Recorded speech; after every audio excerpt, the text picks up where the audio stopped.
Hello, hello, hello. Guys, please tell me whether or not you can hear me because I'm using a new microphone. I'm curious if you can hear me okay. I'm still working on setting up my office space. Plan on decorating back here so it looks cool, but so I will be uncool for now. Would love to know if you guys can hear me okay. And so leave a comment, let me know. Well, welcome though to the Explain It podcast with Caroline Cain and Ingryd Hernandez. Caroline is a little bit under the weather. There were a lot of you last week at the Owners Club, which was a retreat event that was hosted by Jamil Damji and Pace Morby. We had that retreat last week to go over amazing things about being amazing go-givers. And also we found out, and this is what's really, really cool and what sparked what I wanted to talk about today is we are now owners of a title company that's going to go nationwide, all 50 states, and another company called Prop AI, where it's basically conversational AI. And you can, I'm so thankful, Alex, for responding. I appreciate that. And Prop AI, which is a conversational software, like AI software. So I tried doing a conversational AI company. It didn't go well. I didn't have the right partner. But part of it that I thought was really cool and a huge differentiator is that your one subscription calls out a whole bunch of people all at once. You don't have to buy an agent for every single line. And I was like, holy cow, that's going to make a huge difference. So I think right now a subscription, you get to make like 22,000 calls a month or something like that. But going back to the title company, it's going to be nationwide. The goal is to standardize how we do creative financing so that when you're calling one title company versus another, you're not having to recreate the wheel because everything's done in a more standard fashion. I thought that was so amazing. What you guys may not know about me is that my background is data management and strategy. Like literally that's the job I used to have, which was standardizing across our company how we set up certain things, how we collect certain data pieces, how we synthesize that data into our system so that we could best leverage it. So hearing that we're standardizing how we could do title, like I was like, that's so awesome. I can't wait. That's great. Anyway, so for today, part of the reason I titled this Tap Into Your Network to Succeed, is that when we invested into Owners Club, if I'm being honest with you, I wasn't exactly sure what I was investing into. It felt like a mastermind, like an elevated mastermind, and I wasn't really clear. And then when we found out that we get to own businesses together as well, not just elevate ourselves from the businesses we've created, I was like, wow, I can't believe I got to be in a room where I got to make that decision. And a lot of that has to do with the network that I built. And so you have to start asking yourself, what does your network do? Are you scrutinizing the people that you're hanging around, and are they helping you elevate? I have a lot of people who are a step below me, are right above, right where I'm at, and right above me, and like super way above me, like a Bates Morby. But all of that network serves a purpose. For those folks that are slightly behind me, it's my job to pay it forward to them. It's why we do this podcast, right? For those that are at where I'm at, it's to help push us to get to the next step. And people that are way ahead of us, it's so that we have a vision. We can vision cast to where we're going. So you should ask yourself, what is your network doing for you? Is it helping you grow? Would love if you guys could comment and let me know where you're joining us from, whether or not you have questions about REI, and then what do you think is an opportunity that you have with your own network to leverage it. A lot of folks who start in this business do not realize the power of network. While I'm waiting to see what your comments have to say, let me give you an amazing example. I have a friend of mine who was really kind of scared to get started in real estate. And he decided to go to like a seminar. And I showed him some houses yesterday, and he couldn't believe all that I had learned in a short amount of time of being involved in real estate. And so I was like, yeah, sorry, I'm going to go live here, guys, in Instagram too. So if you have friends out there, make sure that we've gone live and we can answer some questions. Would love to know how your week is going. What kind of problems did your week bring? Hopefully they've brought you problems. Hopefully you have problems that we need solving. We're also buying another property this week that we're adding to our rental portfolio. It's going to be a midterm rental. How are you guys doing with midterms? I would love to know that too. But anywho, yeah, midterms are great. Your week should bring you problems. You should be elevating yourself. Problems are a good thing. It means you're pushing yourself. You should feel overwhelmed. That's something Pace tells us all the time. Like, you should feel overwhelmed. That overwhelmingness should mean that you have a lot in front of you and you're really pushing to grow. That's a part of it. So, speaking of my friend again, who didn't realize how much information and knowledge I gained the last 3 years just being tapped into the SubTo network. He was really surprised by all the things I had to say. He owns a lot out here in Tempe, Arizona. He owns another property in Tempe, Arizona. And he's looking to move his family into a bigger space because they have a 4-person family and they've outgrown their current home. And what I said to him, because he's like, well, my goal was to maybe develop out my lot, put a property on it, and then move and then live there for 2 years, sell it, not have the capital gains, and then move to use that money to actually develop the property that they're living in right now. And I was like, wait, you don't have to do all that. You can just go ahead, move to the place you need to have like the mindfulness you need to have with your family. And we can just go ahead and leverage the right kind of lending products so that you can start building this, either triplex or quadplex and this single family home. You don't have to wait to do one thing and then the next and the next. You could do them all at once. You just need the right partner like myself to help you scale that quickly. And then so I was thinking last night, I was like, wow, it took a lot of work for me to start thinking that way. And part of it was being around the right people who thought bigger. Anyways, I felt compelled to talk to you guys about that. Are you thinking bigger? Do you have the right people around you to think bigger? I would love to invite any of you out there also, if you have questions, to come on the stream with me. I'm going to put the stream link in the comments, and I would love to answer any questions you might have. Like I was saying, Caroline's a little bit under the weather, so she couldn't join us today. Hi, Jessica Grace from Alabama. I've never been to Alabama. I got to make it out there. And hey, Alex Osorio, let us know what questions you might have. We have a few people out in Instagram land, like Jonah Porter. Love that guy. He's supposed to come and check us out in our new office. This is our brand new office.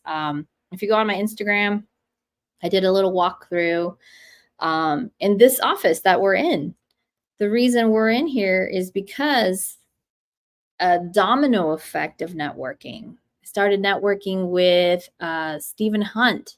Did a flip with him, did a JV flip with him, and that built into a beautiful relationship between him, myself, my husband, his wife. We're amazing couples together doing flips, and we love them. Hey, Tanisha, come on down, girl. I've had some people asking some questions about midterm rentals, and we are closing on one this week. So if you want to come and join me, I'd love to have you up here with me on stage, Tanisha. You are obviously one of our good friends here, and I'd love to see how business is going for you and maybe how you can help some folks out there who are asking questions about midterm rentals. I had a question today about a property in Buckeye and whether or not they should take it down to do a midterm rental. And I was like, okay, I get it. It's super cheap to buy it. super low entry. I have another low entry actually in Anthem, but sometimes you have to take a look at where you are in your investment. See, she said, oh no, not Buckeye. Yeah, I hear you, girl.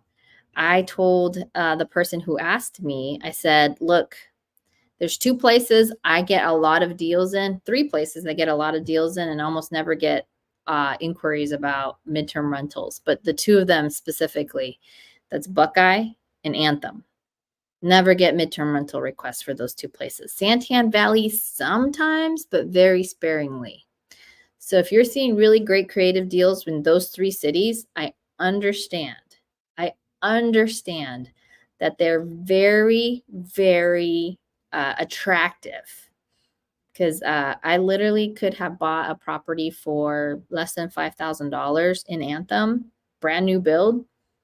I'm still thinking about it, but it's the amount of the PITI. So the mortgage, right? The principal, interest, tax, and insurance. That's what PITI stands for.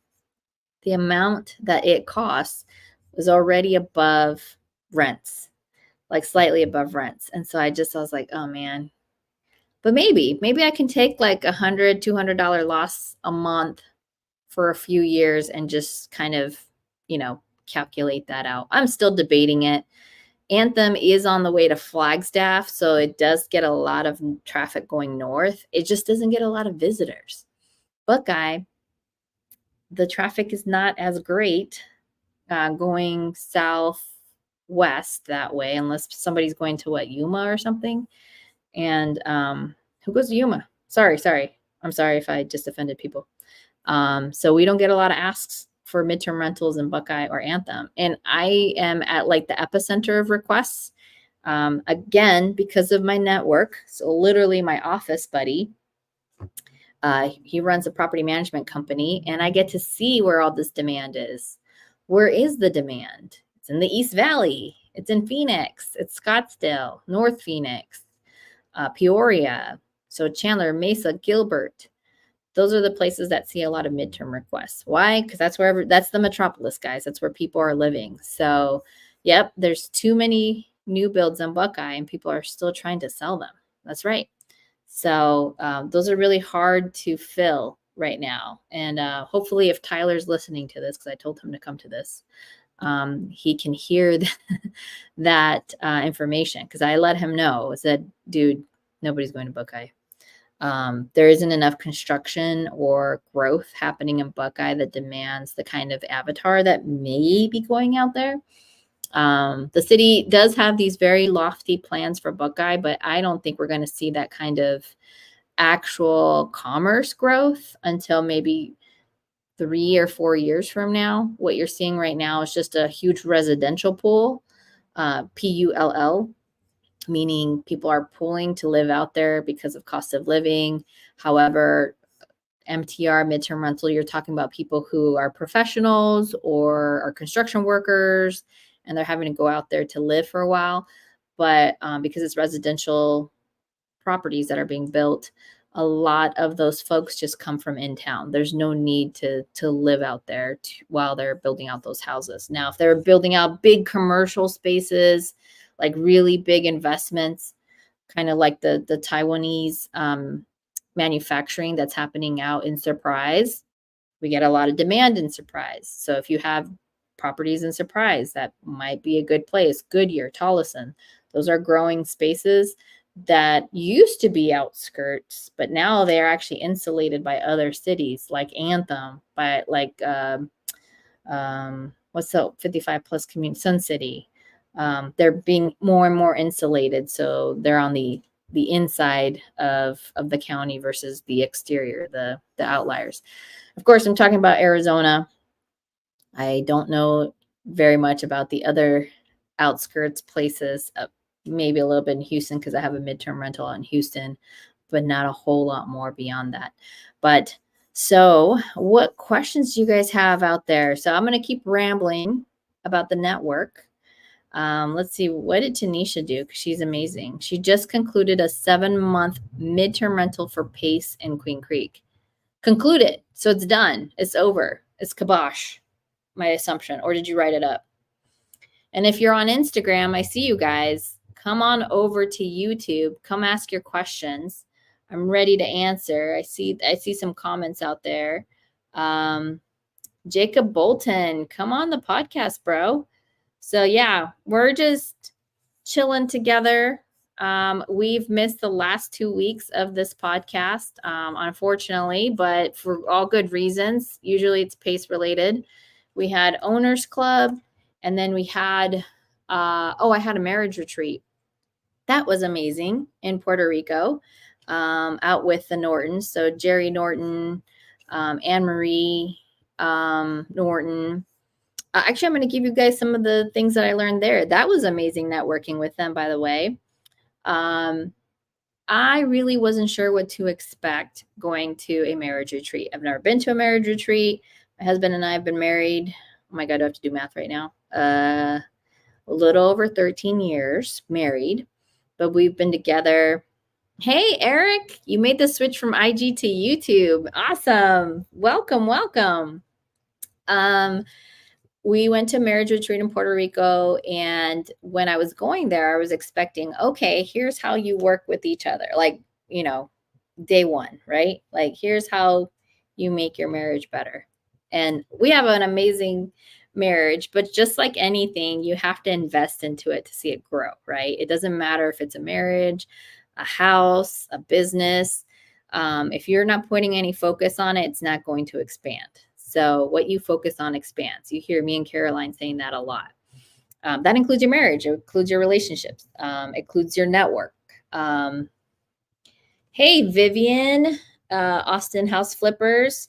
What's your favorite way to analyze a midterm potential? Ooh, somebody's asking for your feedback, Tanisha. See, that's why I told you should come on the podcast. The people are demanding a Tanisha to come on and give them some really great insight, even though they're on Instagram, and they really should just come on to YouTube. Anywho, the marriage retreat. We'll see if Tanisha comes on. When they talked about the marriage retreat, when we went, I really thought we were going to talk about how to deal with each other right away. No, the very first thing they had us focusing on was our self, our sense of self. Are you aware enough of yourself, who you are, what personality type you are, how you grow, what your weaknesses, your strengths are? There's no right or wrong. I just want to repeat that. There's no right or wrong about your personality. It's just who you are. And so if you guys are interested, they had us read a book called The Road Back to You by Ian Morgan. Let me see if I can get something on Amazon so you guys can have it. The Road Back to You by Ian Morgan and Suzanne Stable, maybe? Anywho, I'll write it on the comments. So The Road Back to You, what did I say, by Ian, oops. And part of that, Ian Morgan, was understanding yourself. So we took the whole first day of learning about ourselves and who we are. Now, our homework was to read the book. If we were able to run a personality test called the Enneagram. It's one of the most studied points of view of personalities. It's older than the Myers-Briggs. It's older than DISC. It's like one of the oldest ways of personality profiling. I didn't know that. The guy who was Ian, the guy who wrote the book, because I was listening to Audible, he talked about being a pastor and wanting to better understand the Enneagram. I can never say it the right way. And how like his church or whatnot thought it was almost like having like witchery, right? Like, what is this stuff? Put it away. That's not for you, that sort of thing. But the Enneagram, I am a personality 8. That makes me the challenger. Go read about the Challenger and you'll know more about me, because that thing was right on point. My husband is a 9. He's a peacemaker. What does that mean? And we're actually built from this, our personalities are built from the same place, like from a feeling of fear and anger, which I thought was interesting. There's like different ways that your personality is built out between the ages of like 8 and like 14, 15. Ultimately, when you have children, you are your kid's frontal cortex. So when we're born with just our animalistic brain, right? Our monkey brain, the thing that helps us stay alive. So when you can't speak and you're a baby and you haven't learned dialogue yet, what do you do when you're hungry or you have a poo-poo diaper? What do you guys do? And you guys want to chime in on the comments? You cry. You get irritating. You're loud because you don't have a way to communicate. That's your monkey brain. That's like the brain that you were born with to survive.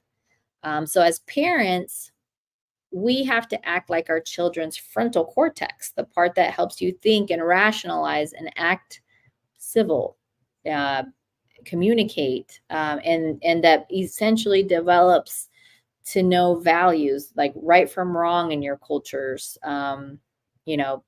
things that you learn from your environment that are beyond what you were born with. So after you've developed that frontal cortex based on how you were treated as a child and how you saw the world as a child, then you have those personality profiles. So the best time I've heard to take this personality test is like when you're like 17, 18 to 25. That'll give you like your truest, if you take it, like your truest self of who you are and your personality. And again, I'm an 8, I'm a challenger. I like a strong debate, and not because I'm mean or anything, but I like to debate to see whether or not you're smart enough to hold your own with me. All my life, I've been told that I'm really intimidating. All my life, like all my corporate life, especially. I was in corporate for 20 years, and I was always told that I intimidate people. And I could totally understand that. So Eric M wants to know if this personality test is available online. So it is available online. I do think there is a few free tests. You'll have to Google Enneagram personality test. I'm gonna put it in the comments. And the whole first day that we were at this marriage retreat, networking with other couples, networking with these high, elevated investors. They weren't actually high. They completely had us focus on ourselves. Who are you? What do you know about you? Do you know your weaknesses? Do you know your strengths?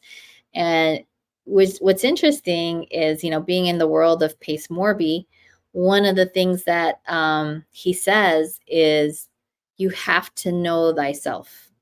That is the most important element out of everything about learning real estate, about being in a marriage, about anything.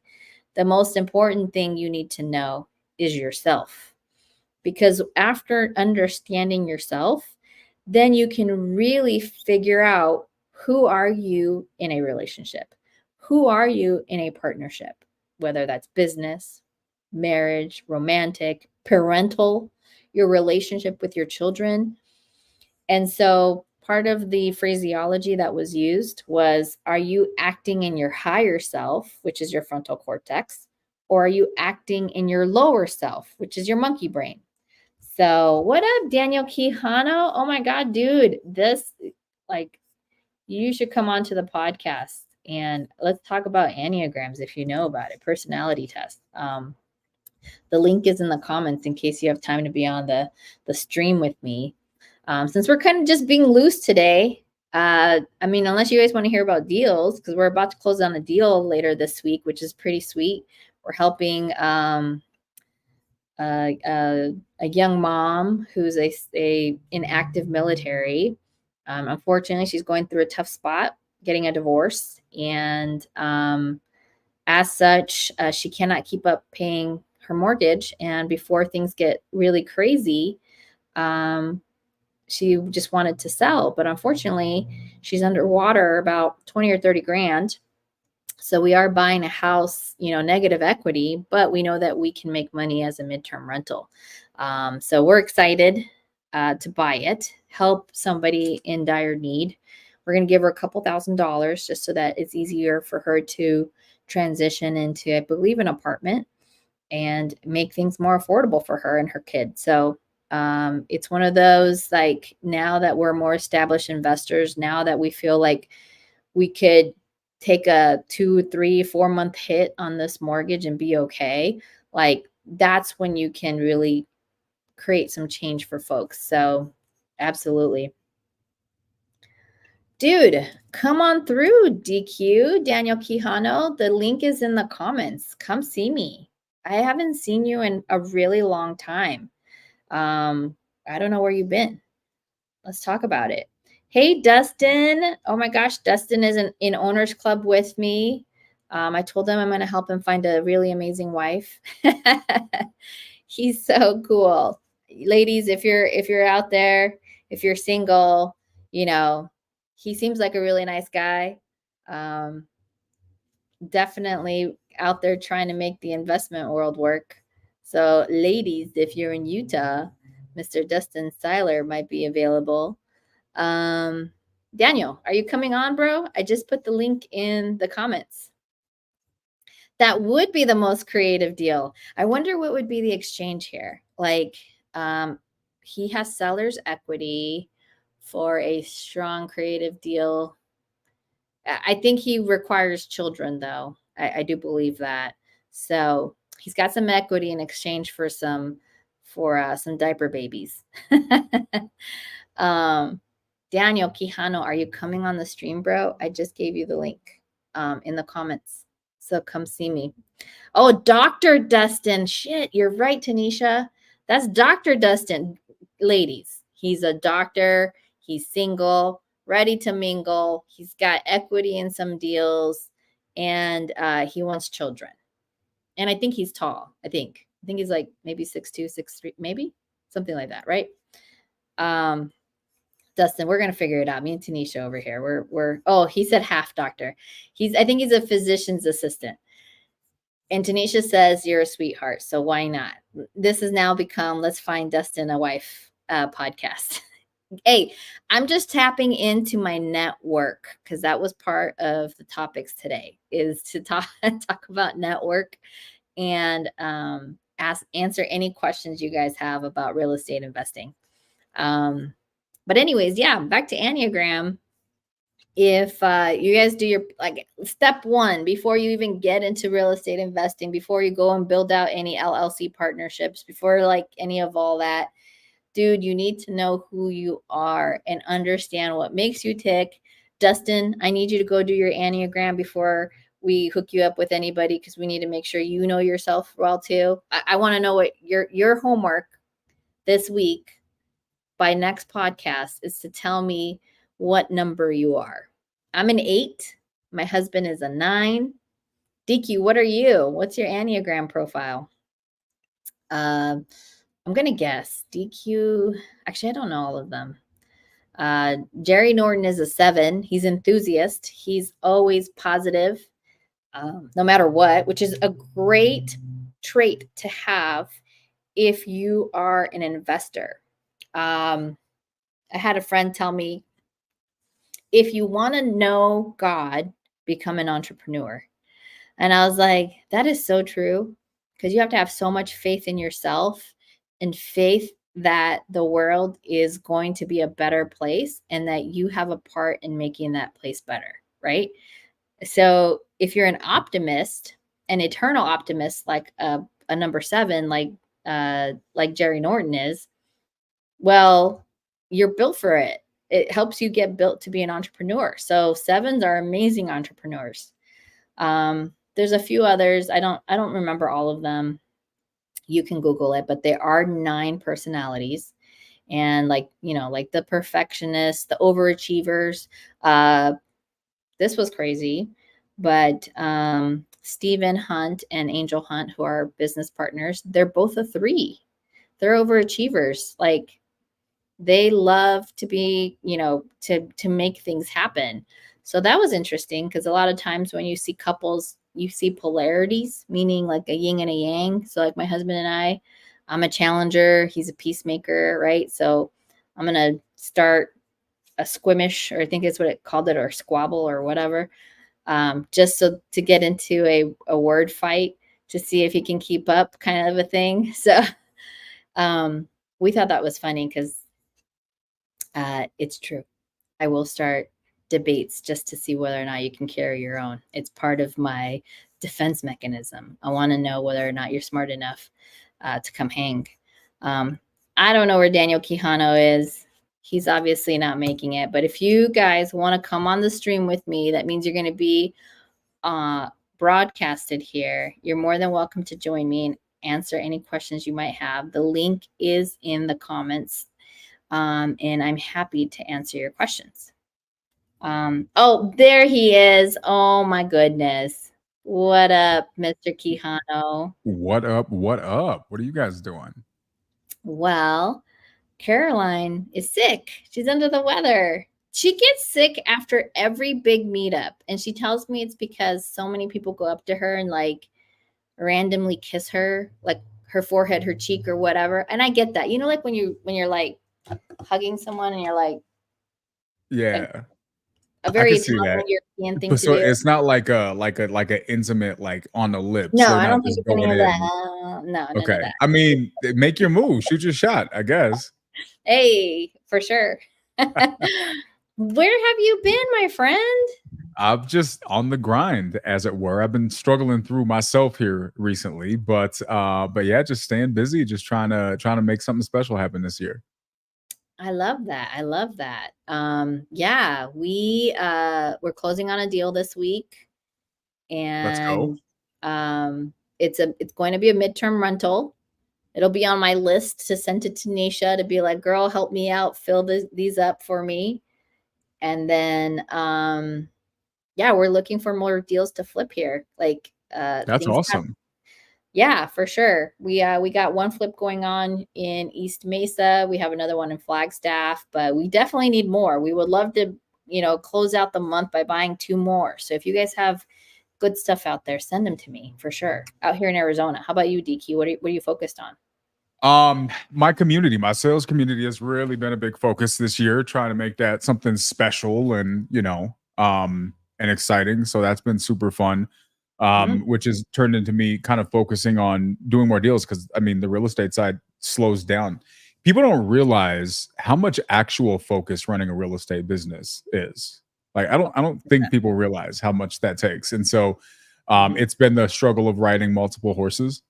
But it's been fun, right? So I'm now finally starting getting back into having conversations. Locked up a deal in Colorado last night, just a wholesale deal, but it may be a 6-figure deal, which is super cool. Never done a deal in Colorado, but wow, 6-figure wholesale deal? Yeah, maybe. Wow. At the very least, we're in the like 50, 60 range. We locked it up for like 378 ARVs in the 600s. Bro, what city? Right out. It's right outside of. It's to the left of Denver. If you're looking at a map, so I'm guessing that means west. West. Yeah. Well, if you are tapping into Denver marketing, please let me know if you find anything creative. So, and by the way, we're demonstrating to all of you what it's like to tap into a network. I'm literally networking with Daniel right now, and so. Yep. DQ, I have a buyer who's looking for something creative in Denver where they can actually use as a short-term, midterm scenario. So that when they come to Denver, they can come and hang out. It can be a condo. It could be a single-family home. They're very open. They would love a duplex, but they understand there's not a whole lot coming up in the Denver market. So, and then Dustin would like you to tap into the Utah market. But again, his buy box right now is wifey and single family home. So nice. Yeah. I mean, honestly, if I wasn't in an active relationship, I would probably put myself on the list to date Dustin. I feel like that would be a missed opportunity to not. right? Right? Like y'all are already married, so you missed out. You know what I mean? I got a Yeah. Latina girlfriend, so that's not something I want to mess around with, right? Y'all know how That's a that goes. likey type of thing for You know what I sure. mean? Yeah, yeah. Yeah, but so yeah, I think anybody who's not dating Dustin is just making poor life choices as a whole. Oh, he says he's not sure which is more expensive. That Oh, beard care regimen is not cheap. That's for sure. But no, uh, you know what? It's funny because so I created like a leads program for the community, mhm, so that people have, like, you're learning sales, you got to have people to talk to. So mhm. maybe what I can do, is if you're actively looking for stuff, Dust, I know you're actively looking for stuff. Maybe I can start creating some focal areas and people in markets where I know people are actively buying. So that way I can because I'm just going dispo to a stranger, right? Like right now I'm going to go dispo to a stranger, which is fine. But if I can dispo to somebody I know, right, and we lock up creative deals, why wouldn't I do that? 100%. Well, and that's what they call, I believe, reverse wholesaling. Mhm. So you find your buyers like myself, like Dustin, like Caroline, like, hey, here's our buy box. I'm so proud of that girl. She's buying another property out in Phoenix, 3%. I believe she's Nice. gonna make it co-living. So I hope she makes money from that. But yeah, reverse wholesaling is when you get a buyer first. Think of yourself as a waiter. You're like, okay, what would you like? Oh, you'll take a 2-bedroom, 2-bath. Would you like that with the side of single family home? Should it be, and think of yourself as a waiter or waitress, server. I don't know what the rightful name is right now. You take their order, which is their buy box, and then you head back to the kitchen or where you put in your deals. So like tapping into a community like DQs, and you say, hey, I need to tap this order in. Who's got something for me?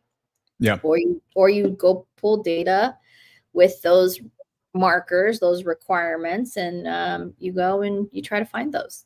Now you have a buyer. You know somebody who wants it. You Exactly. don't have to think about it. So your Phoenix area. Maricopa County. Where else? Okay.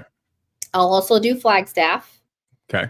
which is northern Arizona. We have a pretty dependable crew up there now, so we're open Oh, to very nice. Are you like holding up there or just flips? both. Okay.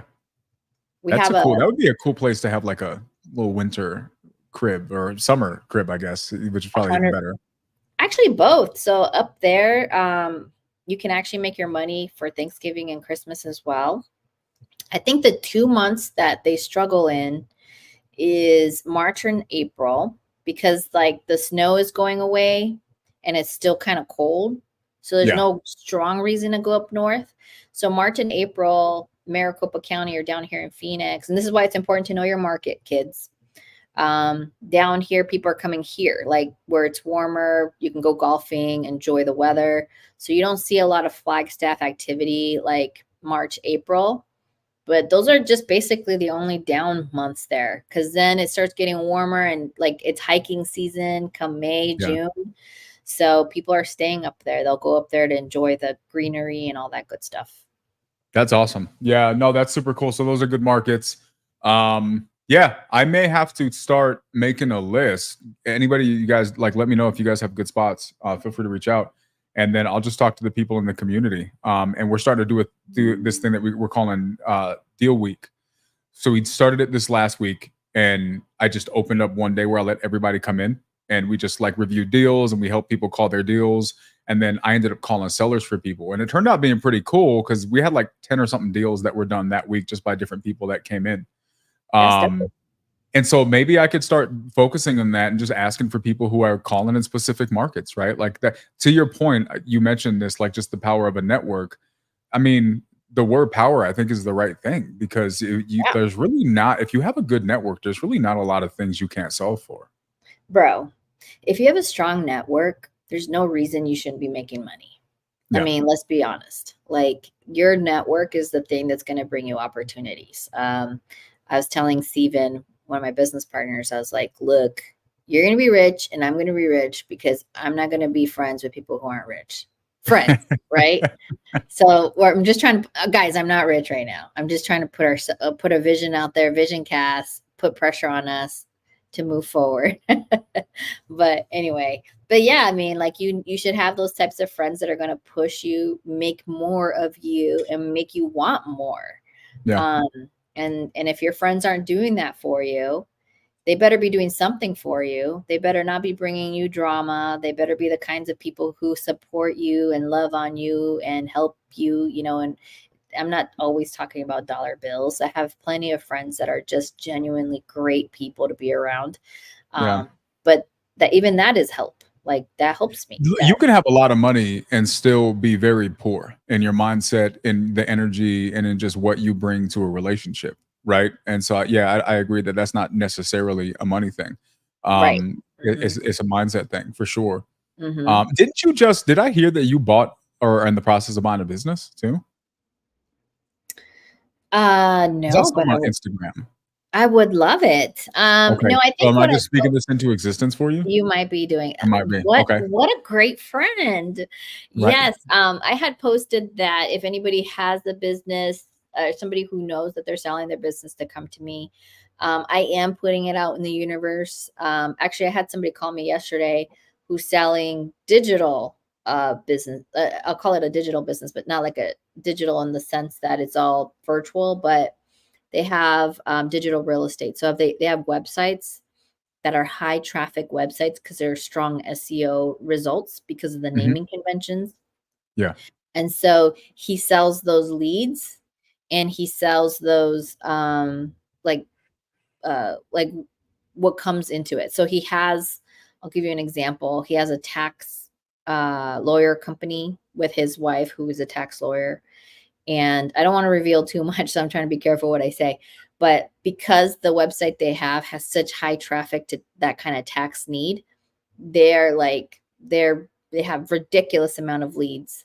And then there's other kinds of leads related to like debt consolidation or debt relief stuff and all this other types of stuff that like the websites they have are just very powerful in their naming convention. Wow. So they're a high returner of leads for them.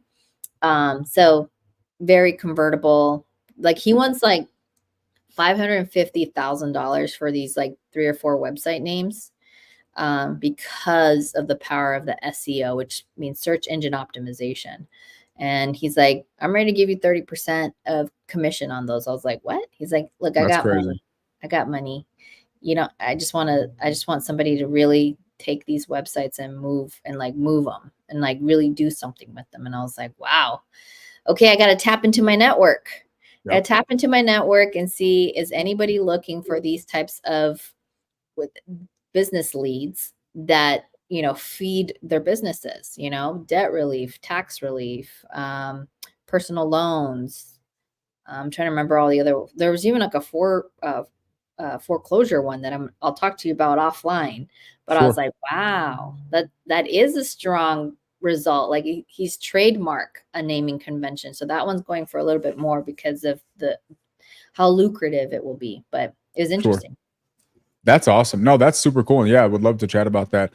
It's funny, the more you realize that, the more you talk to people, the more you interact with, and I, for lack of a better way of putting this, just, I don't want to say quality people, but people who are doing things, right? Mm-hmm. People who are kind of forward moving.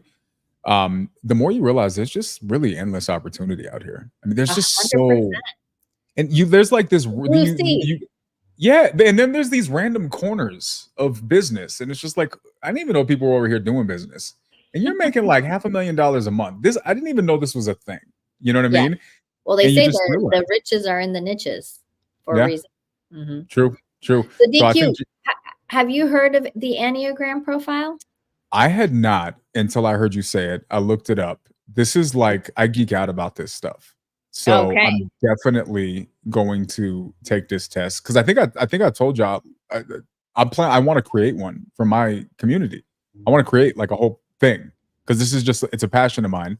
And so a lot of the stuff is kind of generic, right? I mean, I think it's helpful, but I think a lot of these things can be generic and they are like oversimplify, like reds and blues and greens and yellows. Like, okay, cool. That's helpful. It's a good indicator, but I think it can be deeper than that. And so like, what's the balance?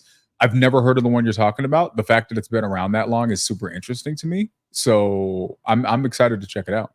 Yeah, it's one of the oldest is what I was told. Like, I was like, "Wait, but why hadn't I heard about it?" And then, Yeah. it was so interesting because I'm like, it seems like, made up science, right? When I first heard about it, I was like, "Oh my god, here we go, disc assessment or whatever," right? Yeah. And then we took the test and I was like, "Were they in my room?" Like, hold a phone. Like, I was really, really surprised by how accurate it nailed me. Like, That's crazy. so accurate. And my husband, like, So his was spot on too? so spot on. And then if you read the book, The Road Back to You, because at first, we're like marriage retreat, the road back to you. Oh, he must be like maybe possibly getting a divorce and then they're coming back together. No, it's not. It's a well named title. But no, The Road Back to You is about learning, like going back to yourself, like learning about you and what makes you tick and really understanding yourself. I was like, oh, okay. That's what that means. Um, Wow. yeah, it was so Okay, spot so I'm on. definitely gonna take this. And see, it says 30 minutes to answer 54 multiple choice questions. Mm, Every time I've done one of these, I always am like right in the middle.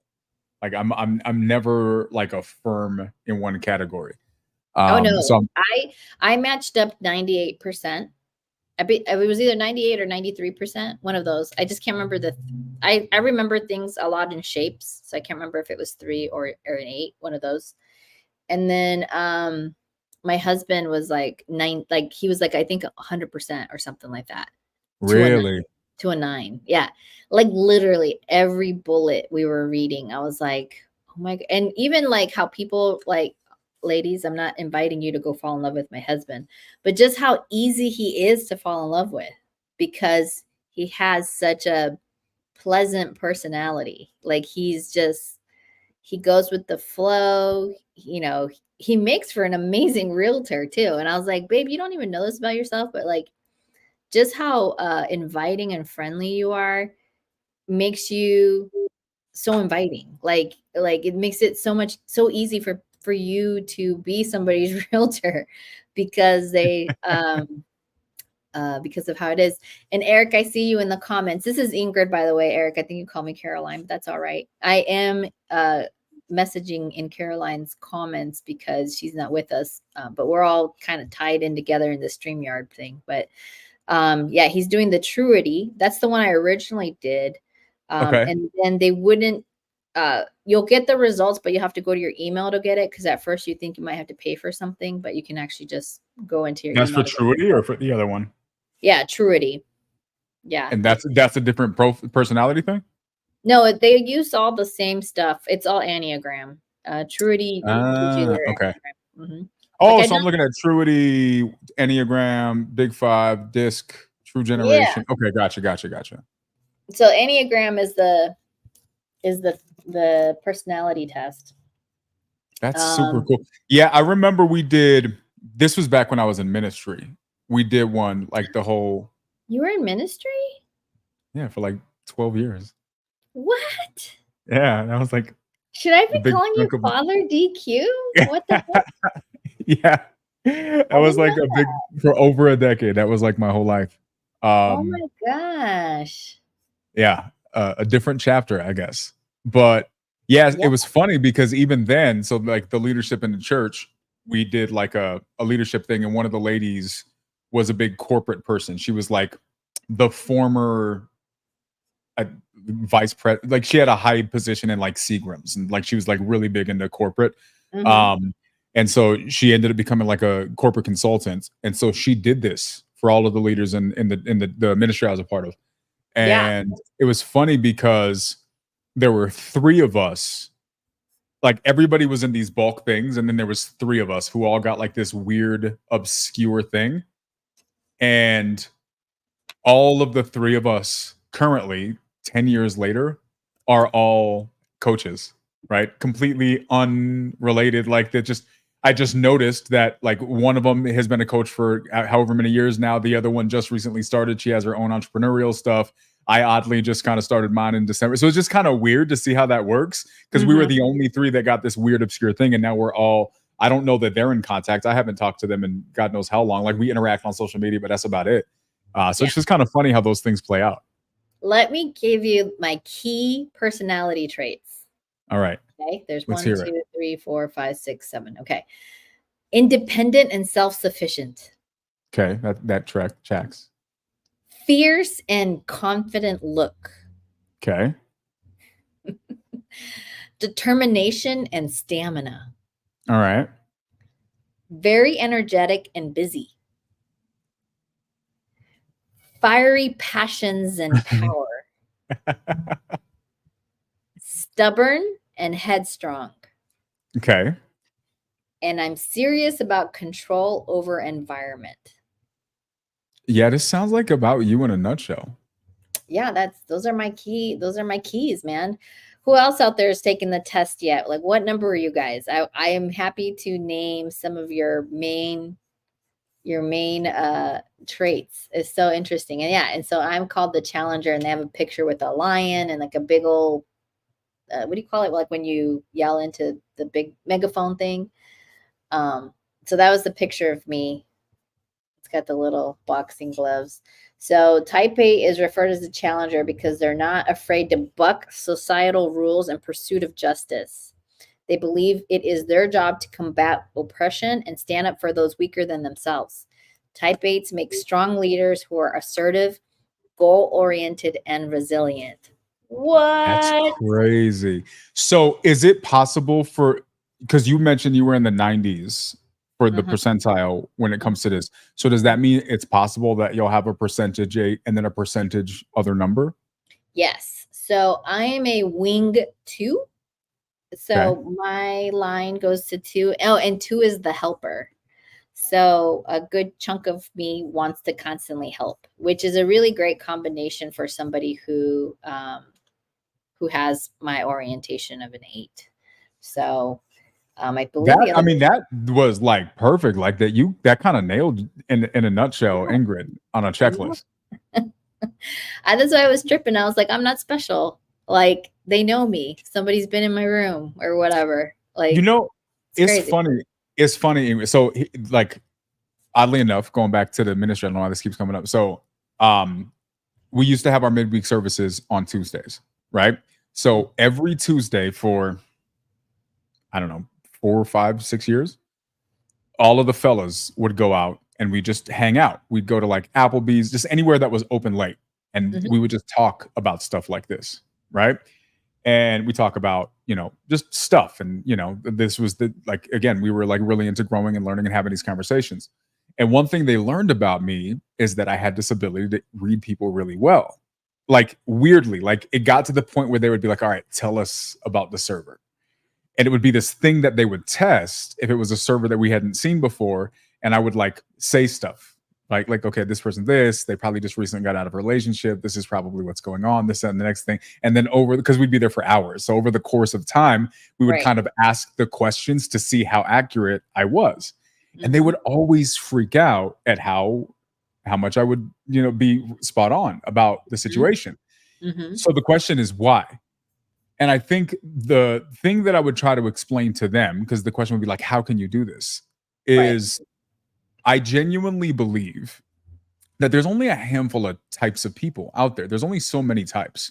Yeah. And we're all branched off versions of those foundational types. And those branches come from upbringing, from, cultural situations, whatever types of situations that you grow up in. But as a general rule, those foundations exist. And those foundations, I believe, go past just your personality. I think oftentimes they're manifest in the way you stand, in your facial features, in the shape of your body. And I think what you notice is when you start to pay attention to these things, you start realizing that your biology is actually reflected in your personality.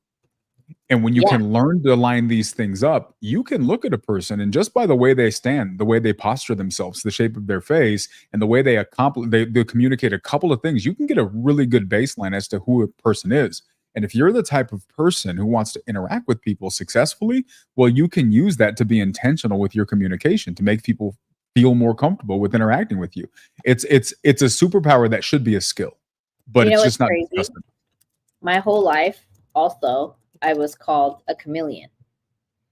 So I don't know if you ever read the book The One by Ed Milet. No, I haven't. I have not read it. Okay, truth be told, I haven't either.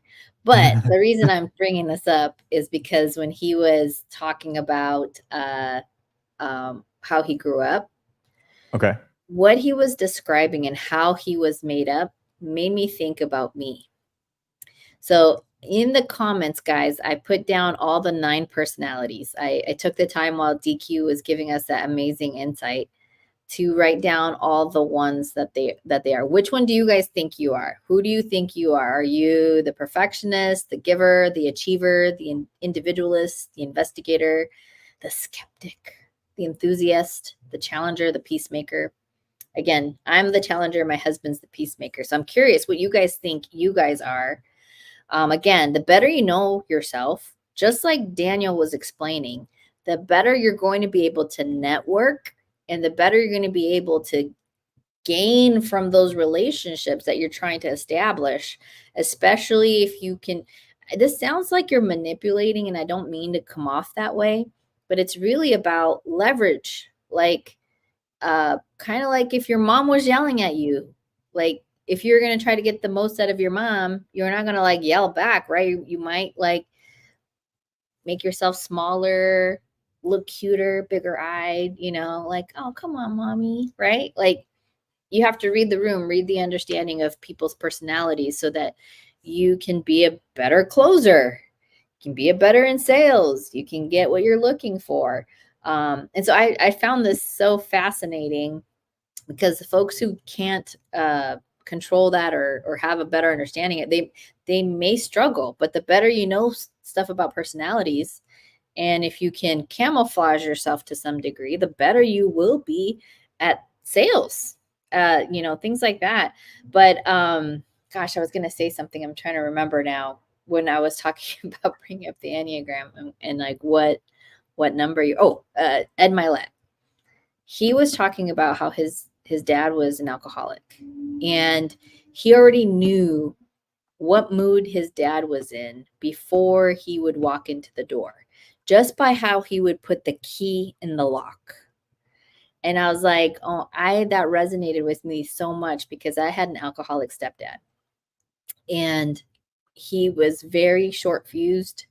So him and my mom, we used to fight a lot. And so based on what was happening in the dynamic of their very challenging relationship, they're not together anymore.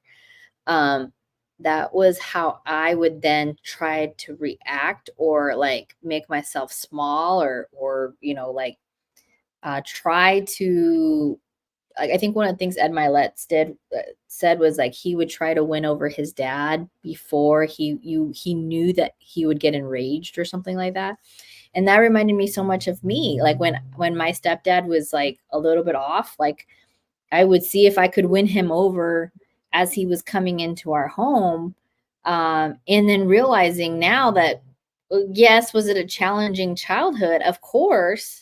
But that actually ended up building some superpower in me where I can read people a little bit better because I pay attention, do they do this? When they're thinking, their brow is a little talking about you, DQ. Yeah, and definitely, Eric, trauma, it's something I've been learning. And, God bless Marlon Johnson, because he kind of helped me understand this a little bit about myself, that you can look at your trauma and be like, woe is me, and feel victimized by it. Or you can empower yourself and say, wow, I lived through that to, fight another day, and it made me a stronger person because of it. And so rather than be a victim, you can be a victor. And I was like, wow, like that's how I feel. I feel like I went through a lot of stuff as a young person, and now I'm a much better person at sales. I'm a much better communicator because that trauma, that terrible experience growing up made me ultimately a better person now that I'm older. And that's the way I choose to look at it, because I don't want to be a victim, you know? So Yeah, what do you think, DQ? I genuinely think that life doesn't happen to us, it happens for us. But I Mm-hmm. think that that happens only if we choose to let that be what happens. Yes. Because it's very easy for two people to have the exact same experience, and one becomes a victim as a Mm-hmm. result and crumbles. The other one is something that they grow. Thank you, Ernest. It's like the Aramis. story I think it's Aramis. Aramis. Mhm. Aramis. I think it's the same water that hardens the egg, softens the potato. Yes. You know what I mean?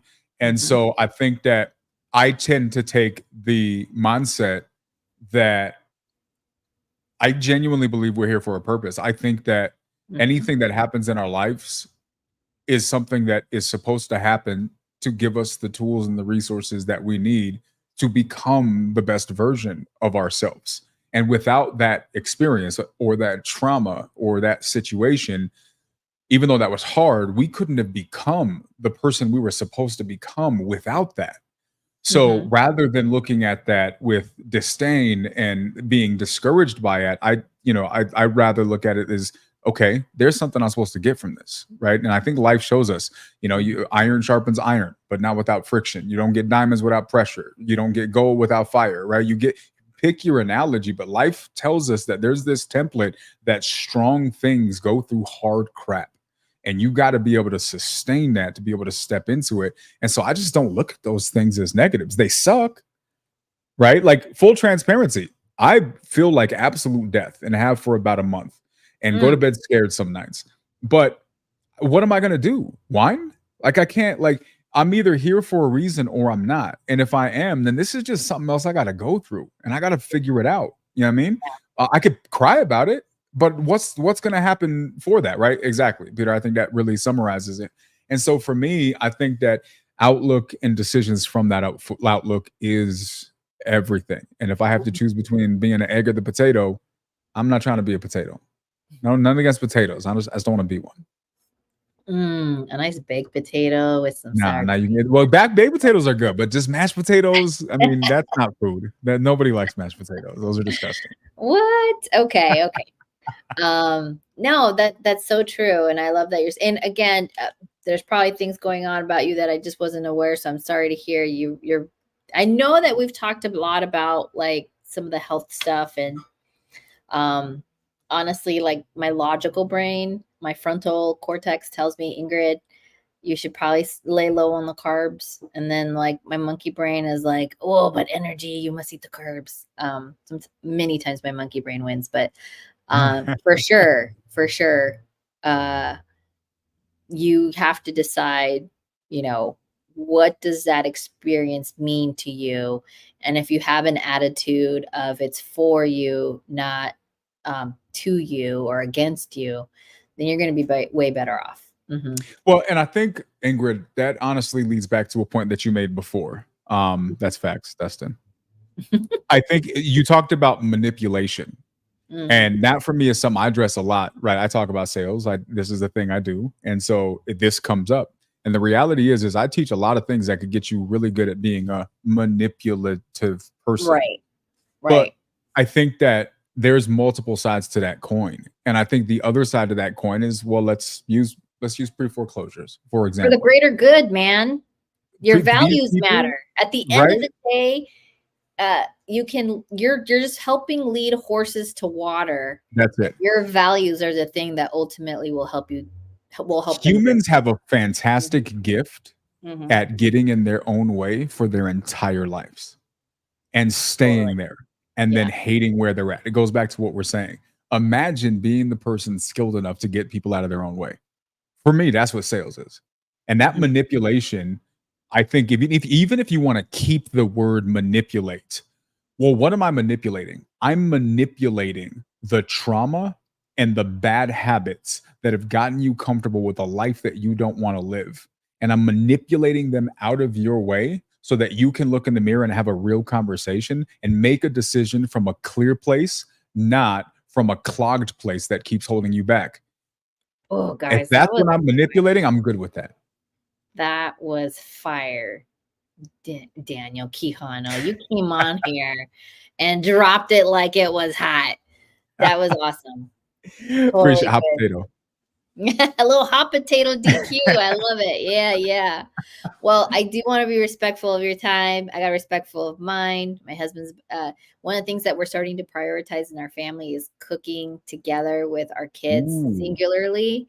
So we're prioritizing having dinner together, and so love that. I gotta call it a day. But let's see what these last couple of comments. Speaking of the importance of omega-3 and 6, from these two, the body makes many things, including the hormone that allows body to access, store, and interact more efficient. Why, thank you, believe in yourself. I agree with you. I thought it was the 3 that was more important than the 6, no? Because you get a lot of omega something from like a lot of I oils. think we get a lot of 3s now, and we're deficient in 6s. We're over in one of the 2, I Yeah, believe, right yeah, now, and that's where you need totally. the balance. Mm-hmm. Audrey, what's up, man? Trauma is like having a ballast in a boat. Without enough ballast weight, the boat will capsize. It is not the intention that we capsize. Interesting. Ooh, that's deep. All right. Oh, you want more 3 than 6. Okay. Thank you for Boom. sure. Fantastic. Well, Well, DQ, Ingrid, I appreciate you inviting me on here to hang out with you. yeah. It was fun. And what amazing that I could tap on to you and be like, yo, come on here. I love doing this podcast, but one thing I don't love is doing it by myself. I love having people up here. You guys should be taking advantage of the stream link that's shared and come up here, get to know me, get to know DQ. But so DQ, if people want to come and send you deals or work with you to learn more about sales, where should they go? Hit me up, Daniel.theq, slide in the DMs, include feed pics. No, just don't do that last part. Yeah.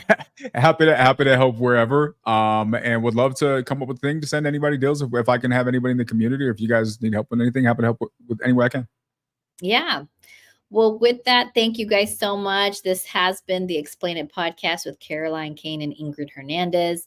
Please slide into our Instagram DMs as well if you have any deals out here in Arizona, in Vegas, or in Houston. We would love it.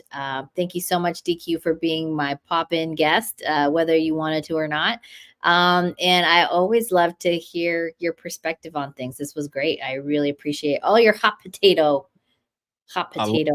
quotes, all this fire that you've dropped. So thank you guys so much. Have a wonderful Wednesday.